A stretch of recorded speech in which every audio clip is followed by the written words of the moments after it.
Welcome, bienvenidos, benvindu, to the Soccermetrics Copa Libertadores show, part of the SDH network, the only English language show devoted to South America's premier club competition.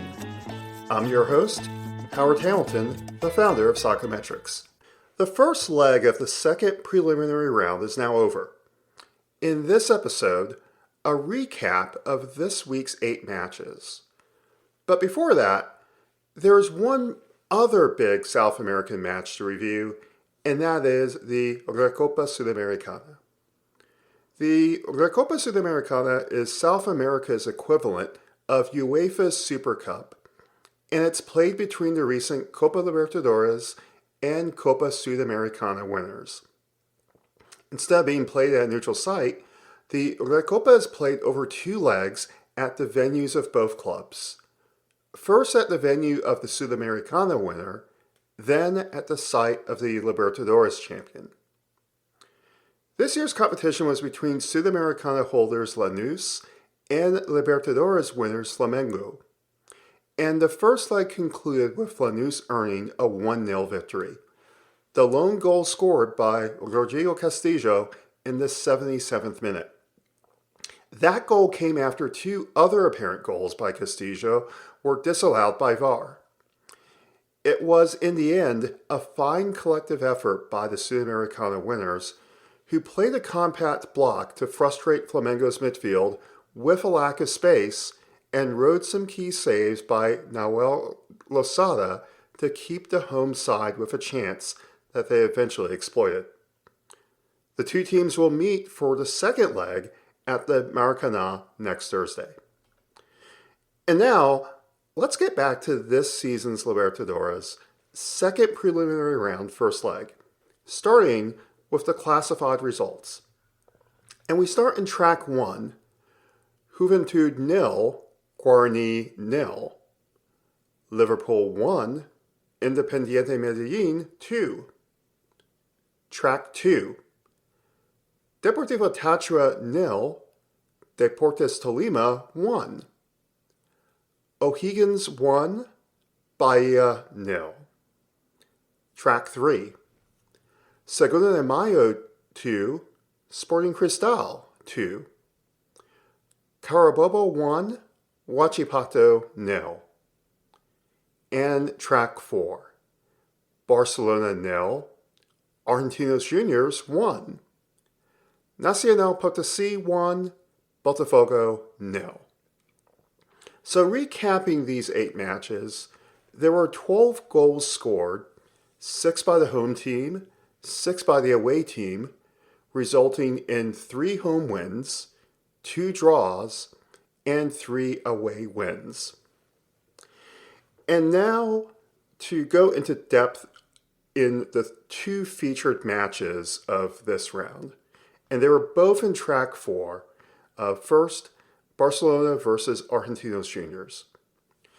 Barcelona lined up in a 4-2-3-1 formation with Jose Contreras in goal, Jonathan Perlaza, Lucas Sosa, Javier Baez, and Byron Castillo in defense, Johnny Quinones and Milton Celis as offensive midfielders, Hector Tito Villalba, formerly of Atlanta United, João Rojas, and Tomas Martinez as the forward-facing midfielders, and former Boca Juniors striker Dario Benedetto as the lone striker up top. Argentinos lined up in a 4-1-4-1 formation with Brian Cortez in goal, followed by Sebastián Prieto, Eric Godoy, Francisco Alvarez, and Leandro Lozano in defense, Federico Fattori as defensive midfielder, Emiliano Viveros, Nicolas Oros, Alan Lescano, and Hernan Lopez Munoz as forward midfielders, and Tomas Molina as the lone striker. This match was a tight encounter between both teams in Guayaquil. Both sides had their chances, but the match really didn't wake up until the second half.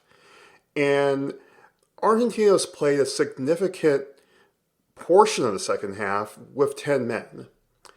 Francisco Alvarez was sent off for denial of a clear goal-scoring opportunity. Manager Nicolas Diaz made substitutions eventually to the entire forward-facing lines of his team.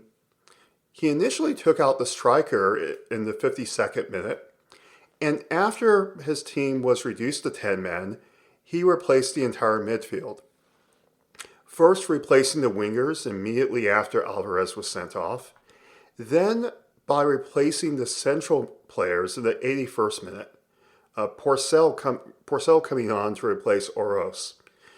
That turned out to be a decisive substitution. In the final minute, Porcel featured 2 times for the away side. First by hitting the post on a breakaway shot in the 90th minute, and then less than 60 seconds later, connecting on an opportunity to give Argentinos the 1-0 lead and eventually the 1-0 victory. This match was played under very tense circumstances between both teams. There have been bad blood between both sides in the lead up to this match, dealing with the registration of a couple of players, one player in particular that was late, who Barcelona blamed on shenanigans on the part of Argentinos and the Argentine Football Association. And there were also scuffles between players and opposing staffs during the match and after the final whistle. It even got so bad that the president of Argentinos Juniors made a couple of statements denouncing the tension between the front office of his team and the front office of Barcelona SC. It's still all to play for as the tie moves to Buenos Aires next week, but that tension between the two clubs is going to be something to look for as the series moves to Argentina. The second featured match was the match between Nacional Potosí and Botafogo.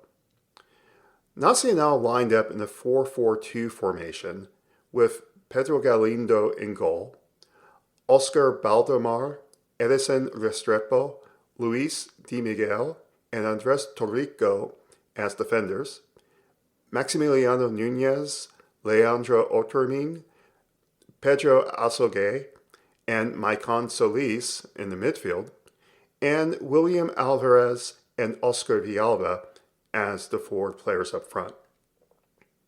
Botafogo lined up in the 5-4-1 formation with Leo Link in goal, Alex Telles, Alex Barbosa, Bastos, Mateo Ponte, and Vitinho as defenders, Alvaro Montoro, Newton, Wallace Davi, and Jordan Barrera as midfielders, and Mateus Martins as a lone striker up front.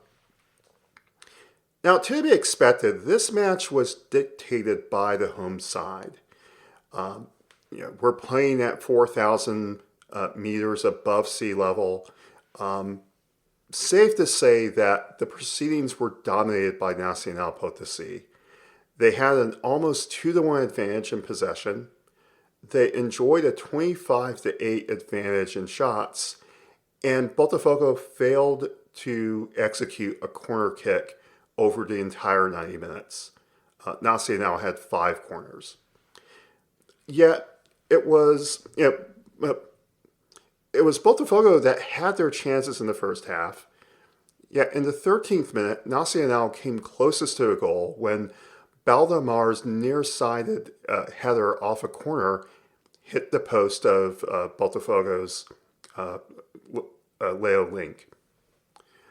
Nacional were quick to fire at goal, particularly in the first half, yet only one of their efforts toward goal required an intervention by Link. That was a long-range shot by Ortormin. Now, as I said, Botafogo did have their chances in the first half. They took 5 shots on goal. Newton had a long-range effort that required a save by Galindo. And toward the end of the first half, Martins broke free on a counterattack deep into the penalty area, but his effort went well wide of the far post. And to be honest, Martins really should have scored from that effort.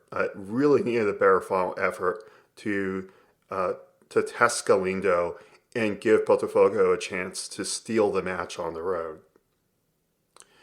The decisive goal occurred 2 minutes after the restart through Oscar Baldemar. It came from a cross from a set piece that was played short, and Baldemar gave the cross a glancing header past the goalkeeper to give Nacional the 1-0 lead. Botafogo's efforts on goal were slowing down, predictably enough, in the high altitude. They only took 3 shots on goal in the second half, but the shots that they took were really significant. About 8 minutes after Nacional's goal, Alvaro Montero had an even better chance than Martins to give Botafogo an equalizer. His shot, which came at the end of a low cross that beat everyone, hit the post. And that was actually a mishit.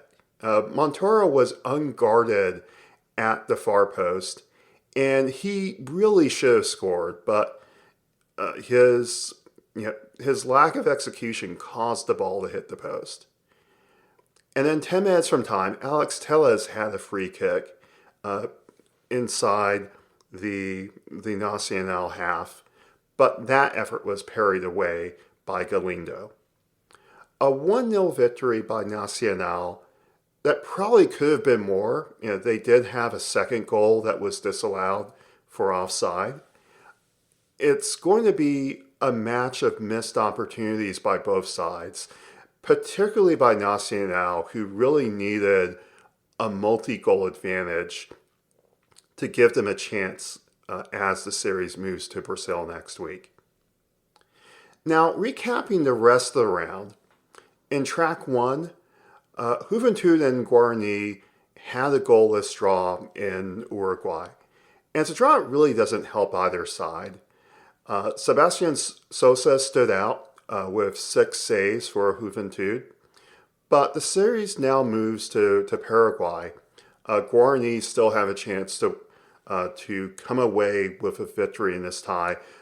Juventud are going to be looking for another huge performance on the road. Liverpool, the other Uruguayan team in this track, went down 2-1 at home to Independiente Medellin. Ian Palacios with the stoppage time winner after Francisco Federici and Santiago Strasurier exchanged goals for either side. Track 2, in San Cristobal, Deportivo Táchira went down 1-0 at home to Deportes Tolima. Kelvin Flores finished off an 11-pass sequence to give Tolima the win, a huge win for that Colombian side. In Chile, O'Higgins defeated Bahia 1-0, a spectacular individual goal by Francisco Gonzalez standing up. VAR denied O'Higgins a second goal that could be decisive as the series moves to Brazil next week. And track 3 had probably the craziest result of this entire week. Segunda de Mayo drew 2-2 at home to Sporting Cristal. All of the action occurred in the second half. Luis Iberico was sent off for a high tackle in the 38th minute, so Cristal played the second half with 10 men, yet they went ahead on a Yossi Yotun penalty. Then the match got really crazy in the final 5 minutes, in the final 10 minutes. In a sequence of 4 minutes, there were 3 goals scored. Segunda de Mayo scored twice in the minute, off similar plays worked down the left-hand side, resulting in a fine header that equalized the scoring and an own goal that gave Segunda de Mayo the lead. And then, 2 minutes later, they threw away that advantage when a cross was sent in deep. It was missed.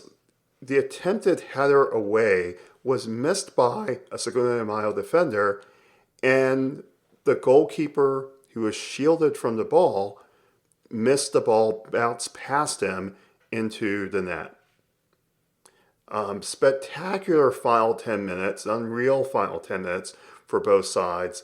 Segunda de Mayo will be kicking themselves for not leaving this match with a 2-1 advantage. All to play for as the time moves to Peru next week. And finally, Carabobo defeated Huachipato 1-0 in Venezuela. Edson Tortolero with the only goal for the Venezuelans. Juan Perez was sent off for Carabobo with a second yellow card. So in summary, there were 3 away wins, a crazy result in northern Paraguay, and every match has a difference of 0 or 1 goal. Far from over in any of the 8 ties. Now you can find XG maps, flowcharts, and passing network maps for every Libertadores match on the Soccermetrics X feed. Match day is supplied by Data Factory Latin America. Got a comment or question about this podcast or about the Libertadores? Send them to my X handle at Soccermetrics. You can also send questions or comments to Soccer Down Here or to Jason Longshore at Longshoot. This show is also distributed on YouTube and Facebook, and you can follow the conversations there. I'll be back next week to preview the second legs of the Libertadores' second preliminary round. This has been the Soccermetrics Copa Libertadores show, proudly part of the SDH network. See you later. Hasta luego. E até mais.